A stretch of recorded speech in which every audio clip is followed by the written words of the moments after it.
மலையிலேருந்து அப்படியே தூக்கிட்டு ஒரு மனுஷன் தான் தூக்கிட்டு வரான். ஒரு மனுஷன் என்ன செய்வான்? சிலுவை தூக்குவான். பின்னால் அந்த கோரஸ் படிச்சுக்கிட்டு என்ன செய்வாங்க? ஒரு கூட்ட ஜனங்கள் பின்னாலுமே வரும். ஆமே. ஆனால் உபவாசிக்கு அந்த ஒரு கூட்ட ஜனம் வருமா? உபவாச நாளில் ஒரு கூட்ட ஜனம் உட்கார்ந்தா? ஞாயிற்றுக்கிழமை ஆராதனையில் அந்த ஆண்கள் உட்கார்றாங்களா? சபையில் உட்கார்றாங்களா? ஏதோ மாதத்தில் ஒரு நாள் போனோம், ஒரு காணிக்கையை கொடுத்தோம், வந்தோம், அவ்வளோதான் அவங்களுடைய ஒரே ஒரு நாள், மாதத்தில் ஒரு நாள் ஆராதிக்கிற, ஒரு நாள் சபைக்கு போற கூட்டம் அந்த வேலை செய்யுமே ஒழிஞ்சு வாரம் வாரம் ஆராதிக்கிறவங்க, உபவாசிக்கிறவங்க அந்த வேலை செய்ய மாட்டாங்க. ஆமே. ஒரே ஒரு நாள் அந்த கூட்டம் அந்த வேலை செய்து கொண்டிருக்கும். ஆமே. அது சத்தியத்தை போதிக்கிறவங்கல்ல, சத்தியத்தை கலைக்கிற கூட்டம். ஆமே. நீங்க சத்தியத்தை கலைக்க கூடாது. சமாதானத்தோட ஒரு மணி நேரம், அரை மணி நேரம், 10 நிமிஷம் ஜெபம் பண்ண சமாதானத்தோட ஜெபம் பண்ணுங்க.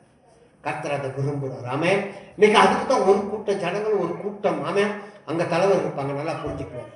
எங்க அப்படியே அந்த சபைகளில் தலைவர் இருப்பாங்க, அப்படியே அந்த சபைகளில் பொறுப்பாளர் இருப்பாங்க, அப்படியே அந்த சபைகளில் பிஷப் இருப்பாங்க.